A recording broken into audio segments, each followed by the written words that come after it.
ado, okay, there we go, recording in progress. So that's success number one. Welcome, everybody. My name is Pam Tuppy, and I'm joined by Fred Cochran, and we'll introduce ourselves in just a minute, but we want to get to know you a little bit. So while we're waiting for everyone else to get on the line, if you want to just enter your name, your county office, district, or school in the chat box, we would love to see who's with us today as we kind of close out this really momentous year full of exciting opportunities for learning that we have hopefully been able to connect our UDL knowledge base to. So thank you to everybody that's here. Welcome, Shamron, good to see you. Hi, Stacy and Jodine. Hi, Marie. Thomas is here. Great. Good thing you're here, Thomas.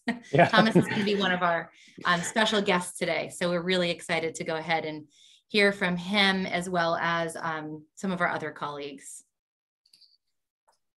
All right. Well, we've got a really great group here, and we're going to continue to let people in and have them introduce themselves as they come in. So in just a moment, we'll be sharing with you some resources today where you can find these slides as well as the other resources that we're going to share.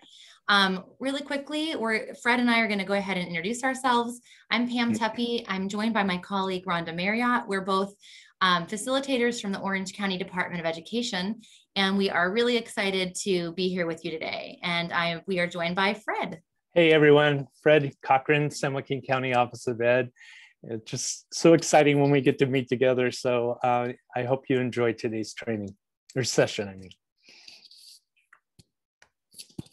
So we're going to just quickly go over some of our norms today. You should know that you've got everyone's probably familiar with Zoom at this point. We have to do this a little bit more when we use different platforms, but if you have any questions or comments, please use the chat. Make sure you stay muted unless we say, give you a prompt to unmute and get feedback from the whole group. This will be recorded if you miss any part of it or have to leave early, or if you have colleagues that weren't able to join us.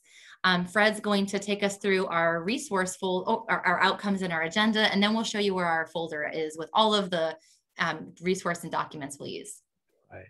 So happy to do this. Our learning outcomes have been the same since April 2018. And, our first outcome is always to share best practices. That's how the UDL network actually began, because we're trying to figure out a way to really share practices so we weren't all individually trying to figure out best ways to implement UDL.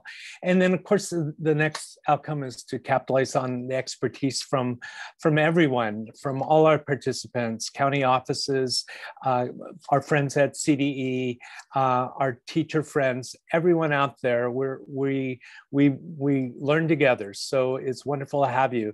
And today's agenda, I'm just so happy today that we have our guest speaker is Thomas Soto from Sanger Unified School District. We'll also have a short presentation from Inclusion Collaborative about their upcoming conference in October. And any additional resources and upcoming events will be shared as well. So here's where we keep all the stuff. We're very thankful to Orange County for doing such a nice job of inventorying and putting all of our resources together. We have them by years, so it's pretty exciting that we can say that we're in our third year of providing or supporting the California UDL network. So you can go here. It's open access for you. So you notice the subfolders, the California UDL Network resource document. And exciting news is that we have our dates set for next year, October 19th, February 1st, and May 17th. And they will all be from 3 o'clock to 4 o'clock. So we decided a late afternoon would be probably a preferred time for after school. So we wanted to include as many of our friends out there as possible. So these are going to be our dates, and we will have a Zoom link soon, I think, for all of you that'll will work for all of these dates. Yeah, we'll go ahead and email our list, the Zoom link probably within the next couple of weeks. If you're not on that listserv that we have, we will give you information on how to join it at the end of this network call so that you can make sure that you get updates. The link will stay the same all year, and we won't have the, hopefully the going back and forth that we did this year. And we will make sure that we can get that to you as soon as possible, as you can mark your calendar. Great. So for today's opening, because we always like to do some kind of optimistic opening for everybody, is about ideas. And what do you do with an idea? So today, I just have this little short quote by Tim Castell. Using ideas to create change is an increasingly important part of life. And possessing the skills you need to do this is essential. So to stay with this theme, we are going to be using a collaboration board called Idea Boards.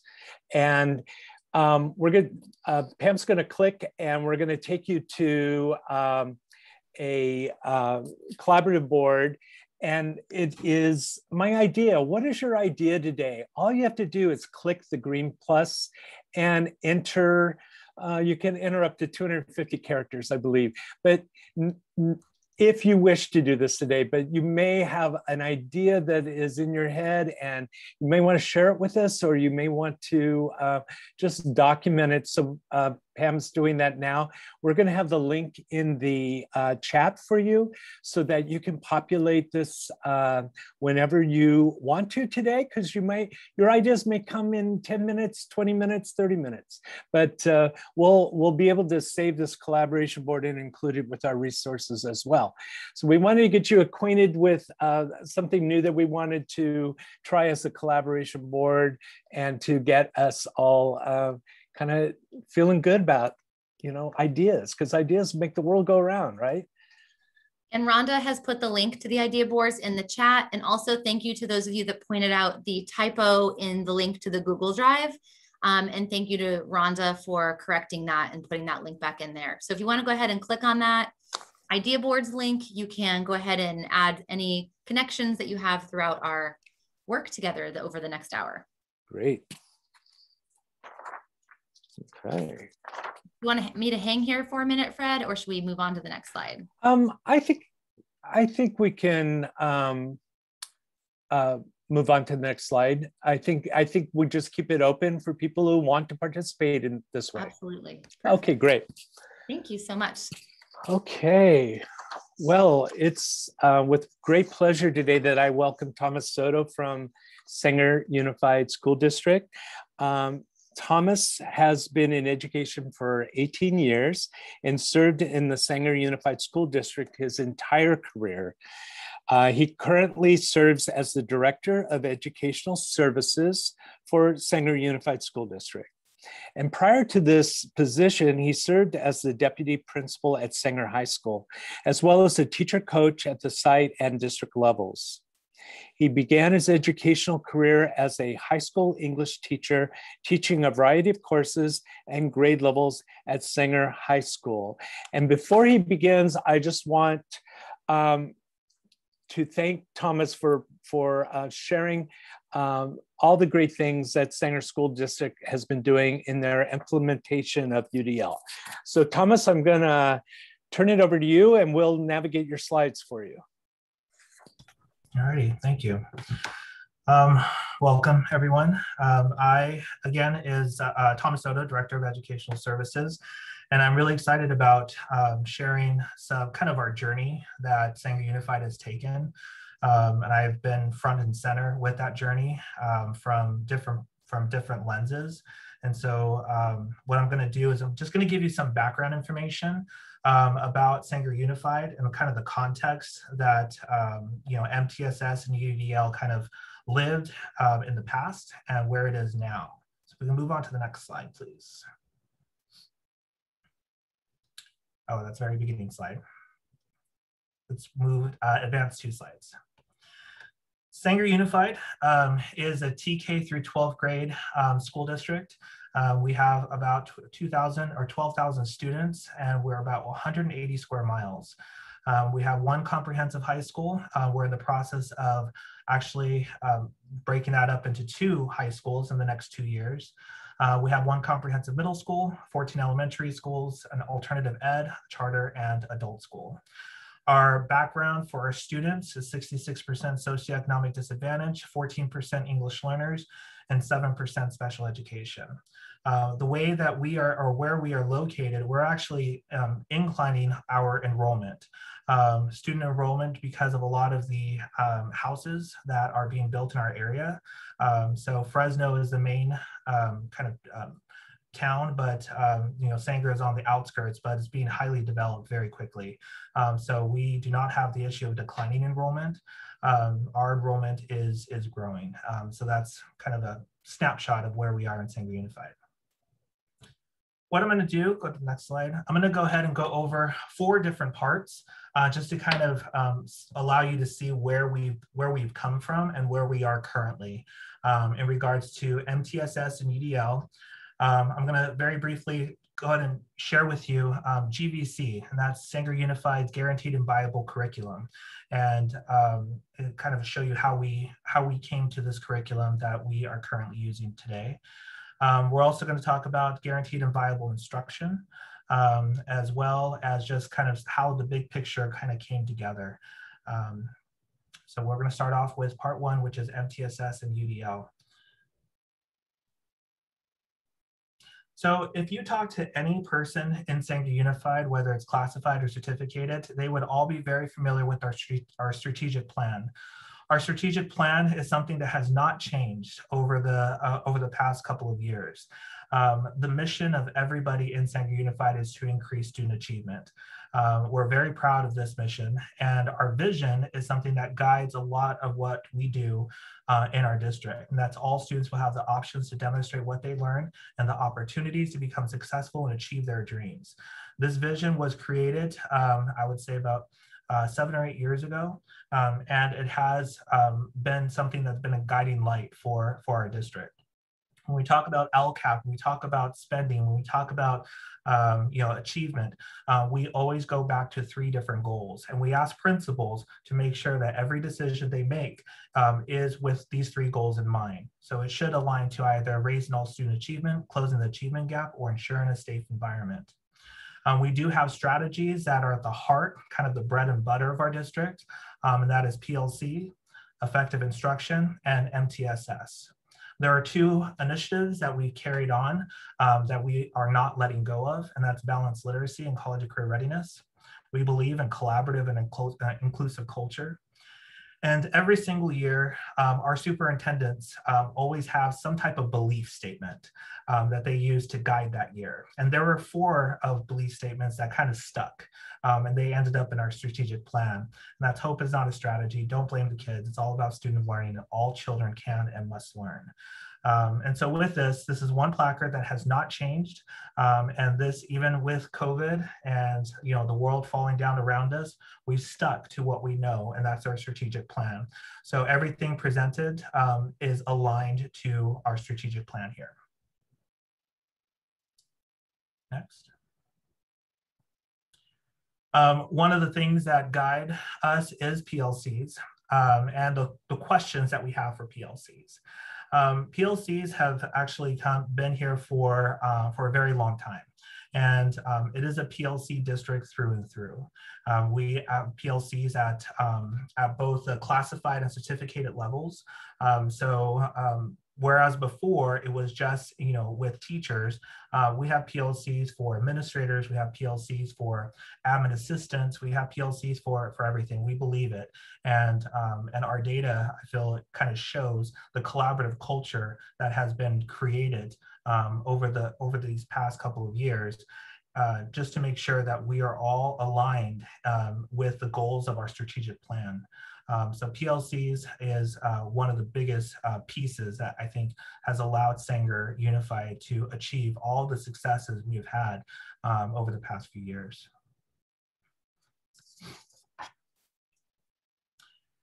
So MTSS and UDL is obviously something that is very important. And one of the things that we have kind of come across is MTSS and UDL existing in different areas of our district. MTSS is something that was very near and dear to our special education family. MTSS is something that was really kind of designed for, allowing people to address the needs of students that have bigger needs than others, and being able to differentiate that. It really was not part of the everyday district running. It was kind of some special education department, but didn't really have the opportunity to spread. And that's the same thing with UDL. UDL was in our CNI department. And when we first started with UDL, we started off with pilots, and it never really grew from there. So MTSS and UDL were kind of housed in two different departments, pupil services and CNI. They never really kind of meshed together. And it was separate from instruction. It was separate from curriculum. And so that was something that we decided that we wanted to make sure that we infuse everything together, which is a very hard task, but it's something that we identified as a need, that these things could not exist without the other. And so making sure that our stakeholders all understood how everything could kind of go hand in hand, making sure that they understood specifically what MTSS and UDL were. And so in going through that, if you move on to the next slide, one of the things that we decided to do was answer this question: are we designing to remove barriers for all? And that led to other questions. Click the space bar. What do we have for students that have it? And what do we do for the students that don't yet have it? And so being able to kind of identify, there are students who are going to excel, students who are going to get it really quickly, and there are students who are going to struggle. So how are we going to be able to design with the removal of barriers in mind? And so again, the answer is going to be a mix of MTSS and UDL. In order to kind of understand what the tier system of support, one graphic that we used to kind of describe that was on the next slide, is an analogy that we use to describe MTSS. We talked about MTSS having 3 different tiers. Tier 1 is something that everyone goes to. So when we talk about the dentist, everyone goes to the dentist. This is a service and support for everybody, something that's routine and should be for all. So that is kind of tier 1, and this is how we kind of identify and kind of relate the different tiers with our stakeholders. Some students or some people need braces. So for the smaller population that needs extra support like braces, they go to an orthodontist. It's not a dentist they go to someone at a different level. And so that's going to be a tier 2. There are some who actually need more than just that. They need a lot of support in their mouth. And so you would go to an oral surgeon. Very few people go to this level of dentistry, but it's something that is necessary. So we want to make sure that everybody understands that they have a role in all 3 tiers. Tier 1 is something for everybody, tier 2 is for some, and tier 3 is for the few. To kind of drive that point even further, we used another slide, which is the next one, is to kind of making sure that they understand that, what is it that is for everybody for tier 1? What are tier 2 supports? What are tier 3 supports? And this is where we laid UDL. We said that UDL is in tier 1 instruction. UDL is not tier 2 or not tier 3. UDL is for everybody. And so this is how we kind of married MTSS with UDL. We wanted to make sure that it was understood that it isn't one or the other, it's part of each other. And so that's really something that we really wanted to drive home. But we understood, but when we first started this work, there was a lot that was kind of straining our system. And so we needed to be able to address that. So if you move on to the next slide. and you click, we had impacted interventions. Our interventions were kind of getting out of control. Who do we support? Who do we not support? We had a deployment schedule that was kind of pulling out kids and then kind of switching them with, in the PLC model, switching them with other student or other teachers to be able to kind of figure out what is the best way to do this. Struggling to find time for core.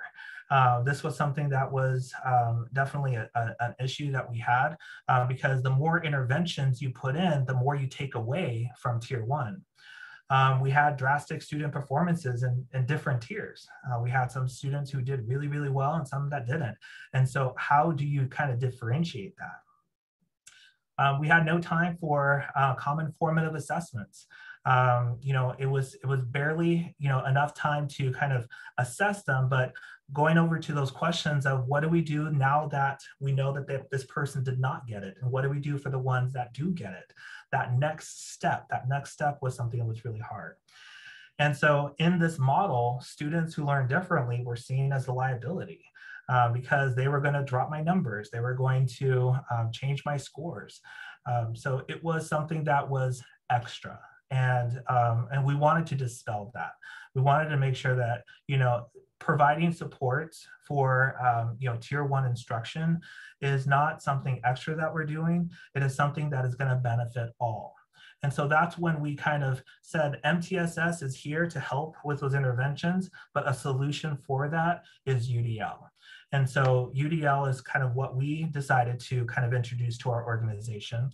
And simply saying that UDL is that framework to improve and optimize teaching and learning for all by removing barriers. And we use the term removing barriers quite often here because we want to make sure that we not only identify the barriers, because we can see the barriers, very easily, but what are we doing to actively remove them? And so that's something that, we worked really hard to do. And so again, it was part of that marrying between, what is good for all and removing barriers to benefit all. And so that's kind of where we ended up. And again, with UDL, we worked kind of at the beginning with the next 3 ideas of engagement, representation, action, and expression. It was something that we wanted to make sure was part of our vernacular. And again, was not as another thing for our district. It wasn't just another thing we're putting on their plates.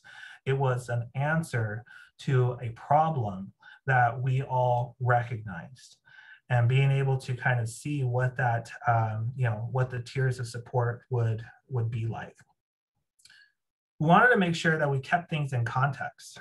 People wanted to make sure that we understood exactly what direction we were going to go and how we were going to provide this instruction. We had high goals. We did not, water down our goals for our students who were struggling. We wanted to keep our goals high. And we also wanted to make sure that we took into account variability between learners. Learners all learn different ways, and that's okay. And providing permission for teachers to understand that it's not going to be, a one size fits all. It's going to be a lot of sizes fits a lot of different people.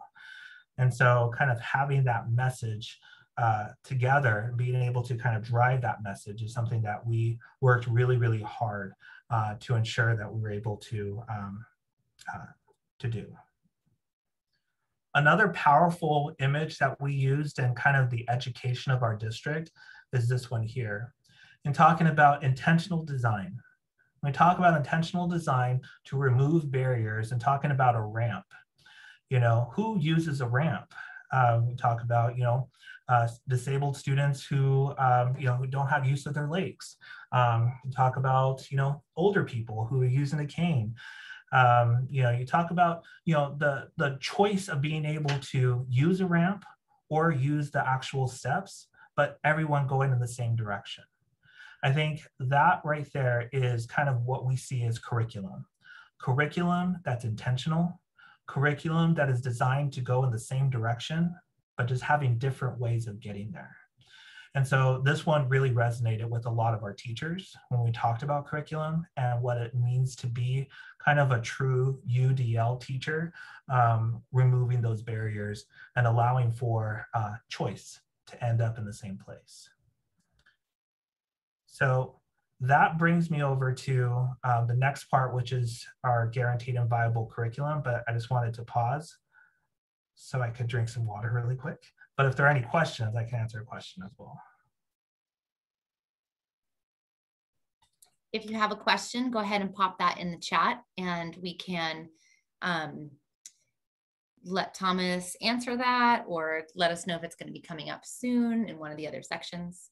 But feel free to pop any comments or questions you have into the chat as we go forward. There was a question about my slides. Do they have access to my slides? Yes, they will be in the resource folder. Okay, perfect. They're part of the full presentation for today. Okay, sounds good. All righty. I will go ahead and continue. We do have one question if you want to answer it now or just embed it a little bit later. Megan was wondering, how did you roll out this message to all staff? That is a very good question. One of the things that we noticed right away was that with the silos, and I guess I can go over to the next slide to answer it. We saw a lot of our teachers seeing kind of UDL, PLCs, our curriculum, MTSS, all in different silos, and we recognize that. We actually had different people in the district who were in charge of different things. So we had one person who was in charge of UDL. We had another person in charge of MTSS. We had another person in charge of curriculum. And we were not necessarily talking together. So the district message was very siloed. And so it wasn't until we decided we need to put this all together. And we need to kind of all speak with one voice. And that's how we started communicating about this a couple of years ago. And that's how we were able to marry everything together. And so I think that is exactly how we did it. It did take a couple of years because I think a lot of people had their kind of their perception already set that, oh, Sanger Unified, we're doing all these different things and they're not related to each other. So to change that, once we married them together, it took a couple of years for I think a lot of our stakeholders to really believe that it was all together and it wasn't going to be individualized. And so, you know, in my position as Director of Ed Services, one of the things that I oversee is the marrying of a lot of our things, like in terms of silos. Another group of silos that we had was data, technology, and CNI. And so my position was created to marry the three. Because typically with data, it's like, no, that's not my job. Technology, that's not my job, or that, you know. And so, so now that I am overseeing all of these departments, you know, we are speaking with one voice now, and we are working together. How can the data team help us with, you know, our assessments that we're building in CNI? How can technology help us with our instructional, you know, strategies? And so now everyone's at the same table, and I think that that is being projected out as well. So we're not existing in these silos anymore. That's a long answer, but that's kind of how we approached it. And Thomas, if I can just pose one more question, because Sure. it's actually very connected to something that you said. Kendra was wondering, when you're talking about data, what use of local, she's wondering, you know, what are you doing? Sorry, the chat is actually split on my screen. She's wondering, when you get into the GVC part, and maybe before, I'm wondering what use of local data looks like and how it's used throughout the process. For example, we have upside down or districts that their teachers are utilizing data or local assessment data within their PLC. So there's the question about data as you kind of go on. And yes, we will, you should have for closed captioning, you should have an option we'll put that in within our Google Slides. I'll go ahead and do that. Yeah, that's a great question. We actually we are using iReady as well. And we were using IABs and ICAs for our just kind of our benchmark assessments. We have, DPAs, we have kind of overall, common formative assessments. That's one area that we're working on right now, to be honest, especially with the lack of data, the lack of state data during COVID.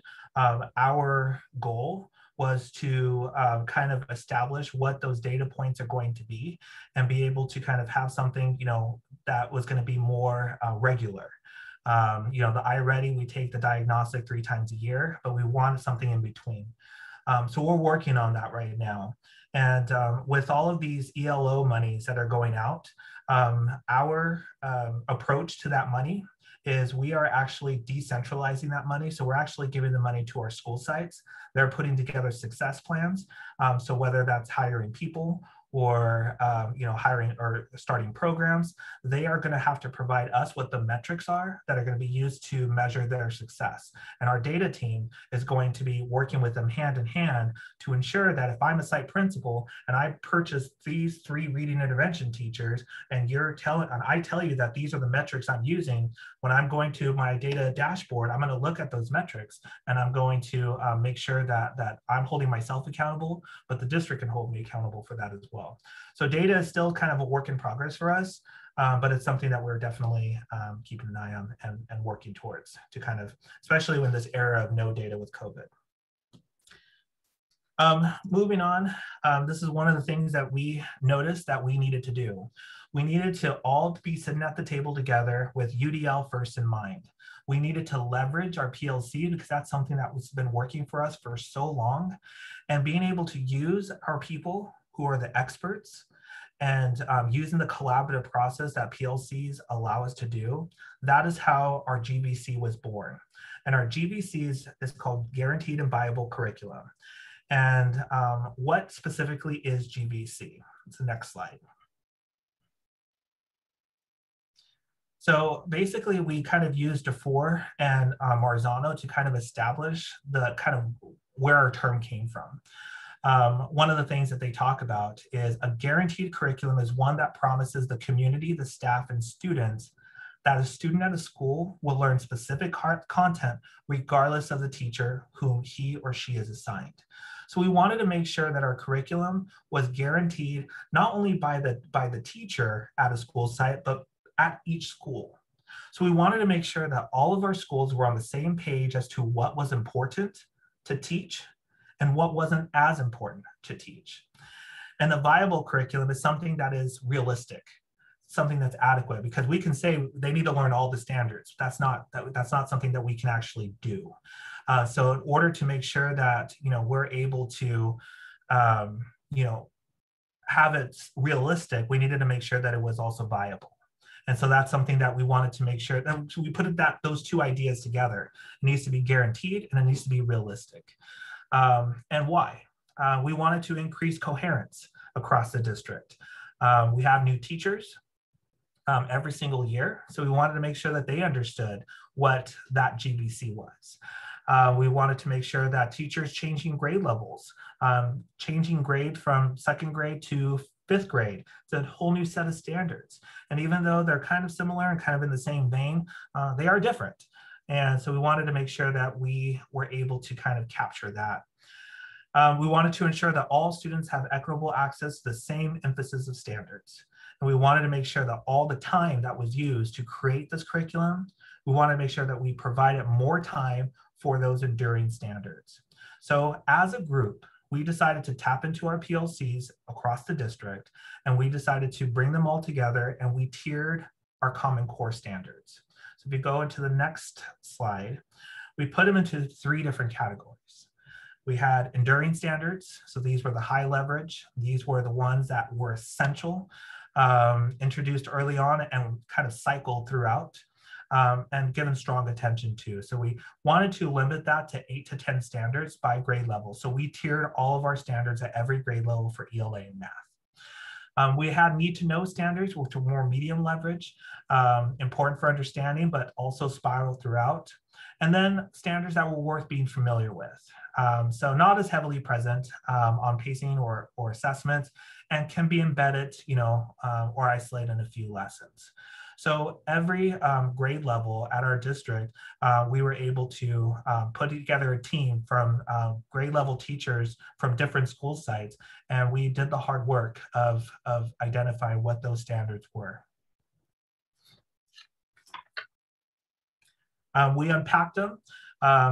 We used the similar form for unpacking.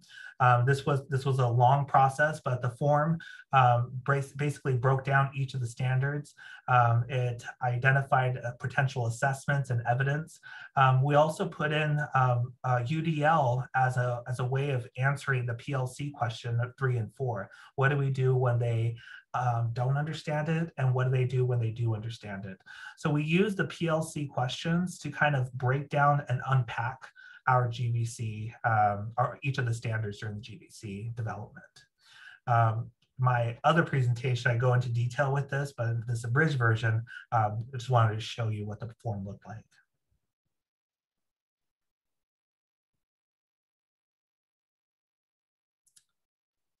And then we move on to GVI. Thank you. So with GVI, since we had guaranteed and viable curriculum, we wanted to use the same tenets to kind of describe instruction. And so that's what we called a GVI. Before we just established it as effective instruction, but what we wanted to do was we want to establish a set of teaching practices that were something that was adopted by the entire school district, and something that could easily be bought into, as good teaching is good teaching, but we also wanted to make sure that we marry that with UDL. So if you move on to the next slide. So what we decided to do was use our existing effective instruction strategies that we've been using for years. We couple that with GVC in terms of what we want to teach. We use UDL to kind of push past the myth of the average and teaching in the margins and actually teaching for all. And we wanted a lot of teacher input because we wanted to validate that the teachers, they're professionals, and we wanted to respect their expertise. So these are the 4 general things that we use to put together our GVI kind of strategies. So if you take a look at the next slide, this is what we came up with. This is guaranteed and viable instruction. So if the GVC is what to teach, then the GVI is how to teach it. And so we decided to make sure that UDL was part of this kind of rollout, and that's why it's at the very, very top. We played around with it, but we wanted to make sure that we highlighted it. And then we had different parts of the lesson, from learning environment to formative assessment to concept instruction. Each one of these areas, we actually went into detail as to what it is and what it is not. How does it look with UDL? And we wanted to make sure that we provided explanations. So if you click on the next slide kind of gives more explanation to a teacher. So if a teacher had this in their hand, what would it be described as? What is creating connections? What is closure and reflection? And so we wanted to make sure that this was detailed. And we actually put together a little book that goes into detail for each one of these sections, each one of these components. But one of the things that we wanted to make sure that we held true to was UDL, again, with the instructional elements. It should be anchored for all 3 lenses, but also the learning target, because that drives everything. And so we wanted to make sure that this was described very fully. So we used the next slide to kind of show it all together. And so basically, this is a visual that shows that the learning target is where we start. When we start doing curriculum building and we talk about instruction, we use the learning target and we filter that through the UDL guidelines. We unlock barriers, and then we use our instructional elements that are described very fully, and we push it out to different instructional models. Direct instruction, sometimes you have to use direct instruction, and that's okay. Sometimes you have a PBL approach, and that is okay. So this really was to provide permission to teachers that it is okay to, to have different types of instructional models as long as it's anchored in the learning target it's anchored in removing those barriers, and you are staying faithful to our GVI elements.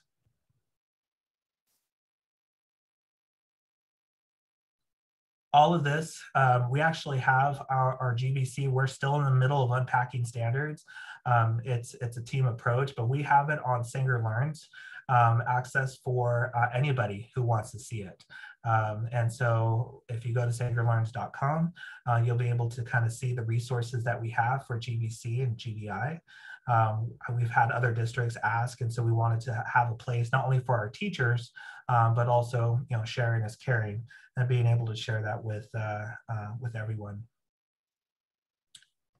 Go to the next slide. So this is an example of what it looks like. So if you take a look, we've color coded with the 3 different tiers of GVC on what we call GVC proficiency maps. And this kind of guides a 6th grade teacher on what to teach in each one of the 3 trimesters. What are the standards that our 6th grade district team has decided should be taught throughout the year, and what should be taught, so that we're all, again, all on the same page. So it doesn't matter what teacher you have, it doesn't matter which school your child's at. In ELA and math, we are guaranteeing that these are the standards that are going to be taught for each one of the grade levels. So this was a lot of work, but it is still a work in progress. But it's something that we're very proud of. And in fact, our Sanger Learns website this past year just won a Golden Bell for its resources. So we're really proud of that, especially in this time with COVID.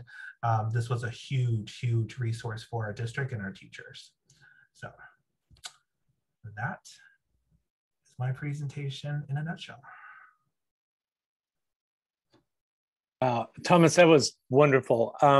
We have one more idea boards out there for you. So if you wanted to jot down any new learning or questions to ask when you get back to your into your office or with your colleagues, or any next steps that you'd like to pursue, this, you know, we'll share this out with everyone, but might be a good place to start to think about, oh, I have an idea now, I want to put that here.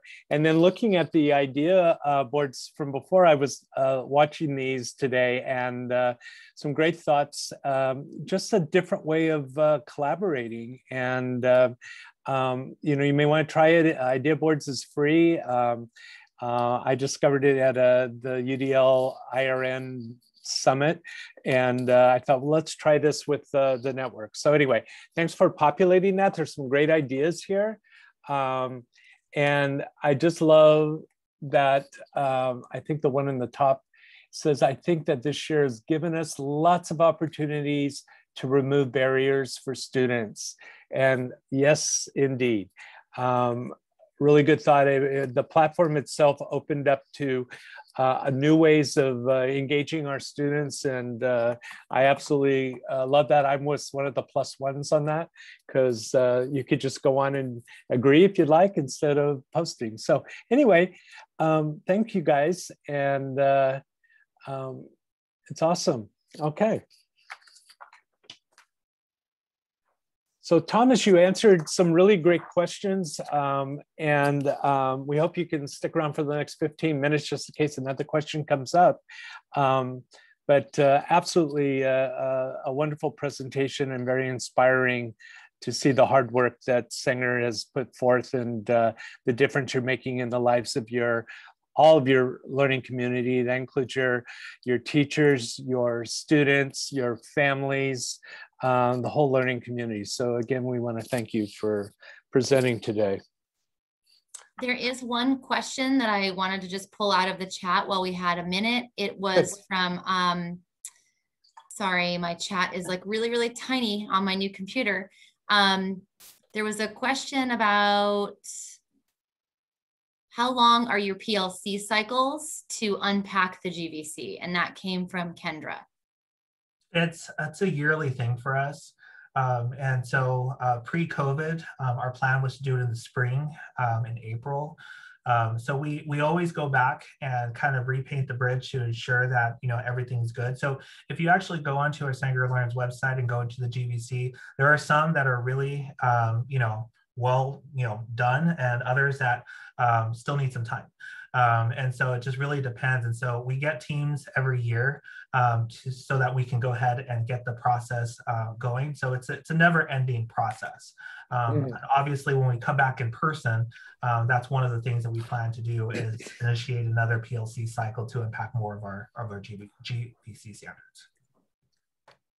It's that never-ending marathon, right, Thomas? It's not a sprint.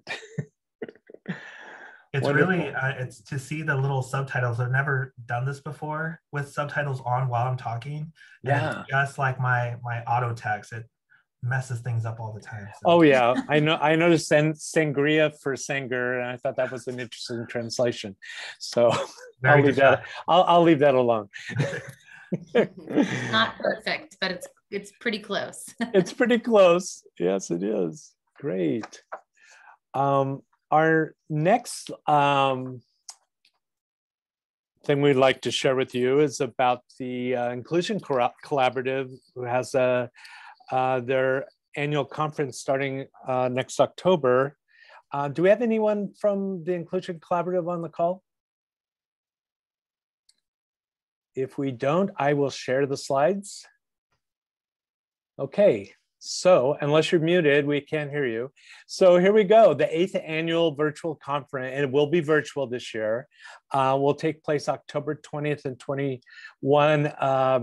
And if you don't know Inclusion Collaborative, I think you all know the great work that they do.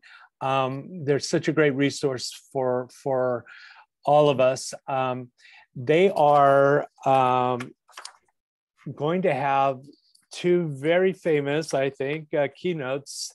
All those of you who've watched Shelley Moore will present Inclusion for All. I'm very excited that she is going to be one of the presenters, as well as Dr. Rosemarie Allen, who is Equity and Early Learning. So I don't know, I know some of my friends are a lot of my friends are on the call today, but early childhood has been really the place we're going now. We're doing a lot of training in early childhood and around inclusion in UDL, and really marrying those two together to begin this for our children from the onset, you know.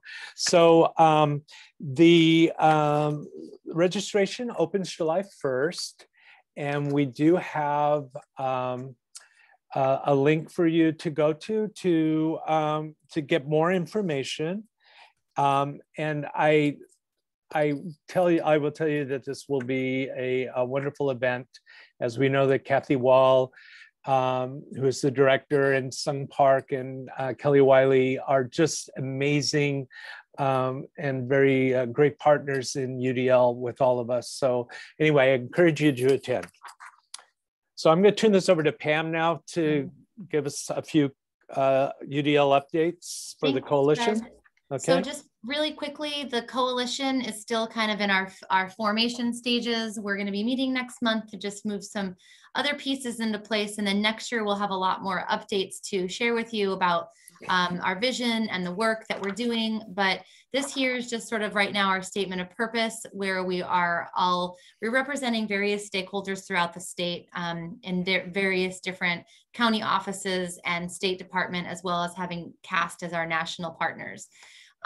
We are really looking in this next year to build capacity so that we can start to support everybody that's implementing at regional, district, and site levels to have some more of those systems in place. So we are excited to share more information with you next year as we continue to focus on using UDL to really help every student every day. If you are not on our coalition contact list, that's this list here where we push out our Zoom links for the network. The network is a part of the coalition. You can go ahead and click on this link. Rhonda will put that in the chat, and you can sign up to receive our updates, and you are added to our list. In just a minute, Rhonda will talk about our big upcoming MTSS event, and then we'll have our partners from CAST talk about their big symposium. But if you have questions about the coalition specifically, we now have a new Gmail that you can email, and you can ask for updates. You can share information. Right now, we're focusing our resources on events, capacity building, this network that you're participating in, as well as coalition development. So be on the lookout for more updates throughout the year. And Rhonda, do you want to share a little bit about the big MTSS PLI this summer?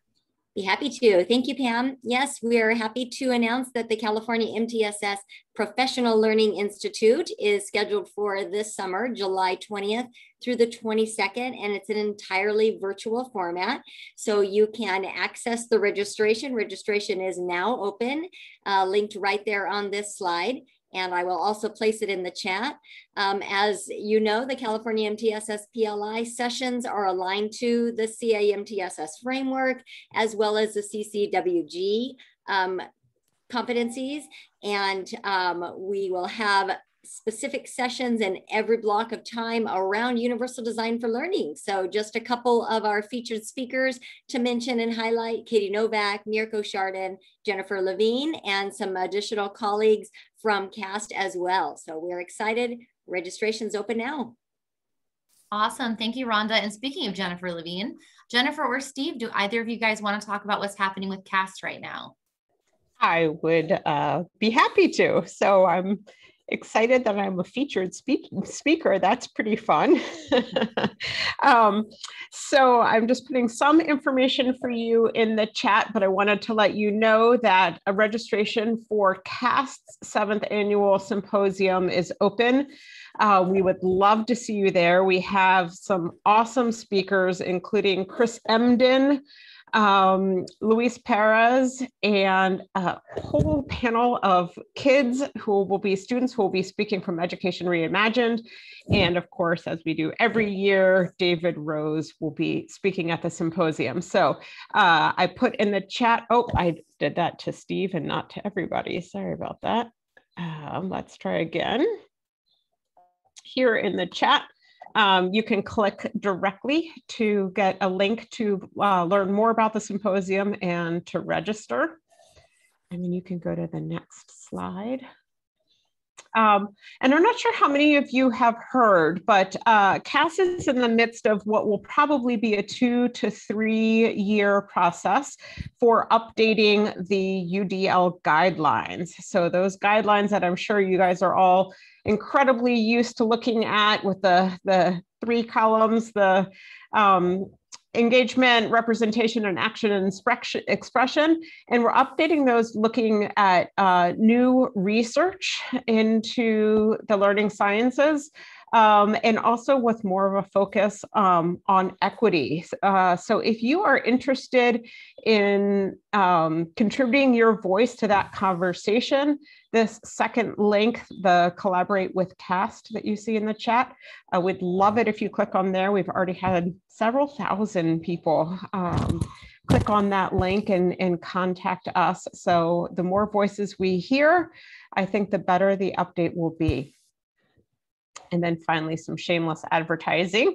If you are getting money from the American Rescue Plan, CAST has created a whole new menu of services that will really focus on sort of some of the